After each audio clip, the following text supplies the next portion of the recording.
ادعمونا بلايك للفيديو واشتراك بالقناة، فهذا يدعمنا كثيرا.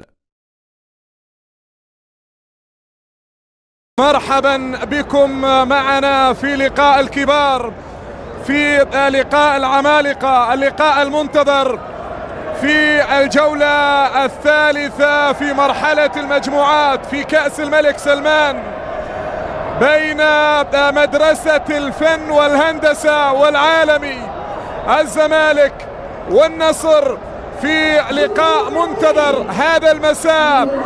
ترقب وانتظار الزملكاوية، عندهم ثقة كبيرة بفريقهم وهو يصطدم بالعالمي الذي يملك نجوم. يحاول كريستيانو فرصة ومرور وتقدم، ولكن التغطية موجودة بنجاح من أمام كريستيانو. تبعد الكرة من أمام كريستيانو وتذهب. شوف محاولة تماما من جانب حسام، وبالتالي حكم المباراة يشير إلى صافرة موجودة.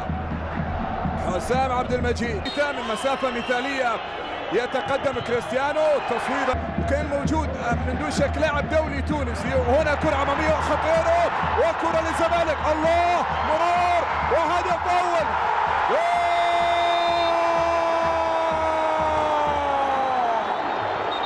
جول لسيف الدين الجزيري، لكن تسلل على التونسي. الراية مرفوعة، الراية. شوف هروب سيف الدين، هرب سيف الدين. الاجتهاد هنا كرة تمريرة وخطيرة وكرة،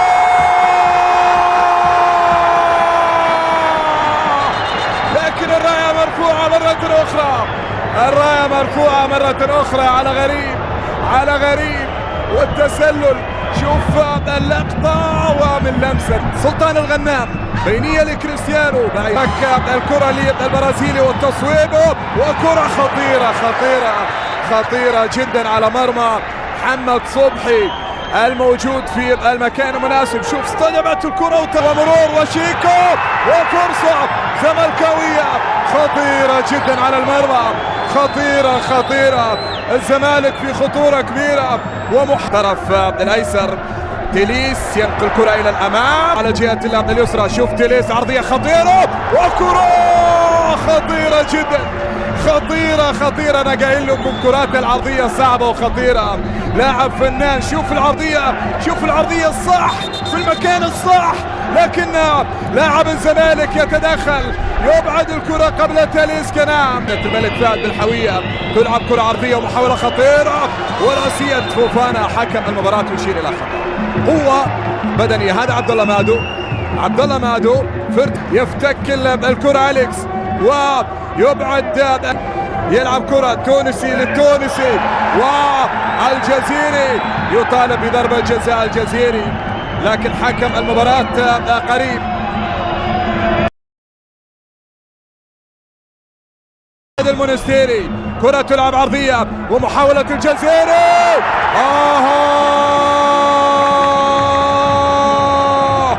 على فرصة زملكاوية خطيرة، ارتقاء عالي، فرصة للنصر. يلعب كرة تيليس، عرضية البرازيلي لم تكتمل وتذهب إلى خارج أرضية الملعب إلى رمية جانبية لمصلحة النصر. الآن لعبت الكرة وحكس، تلعب الكرة العرضية الآن خطيرة وراسية. شيكا يحاول يلعب عرضية وراسية السيسي،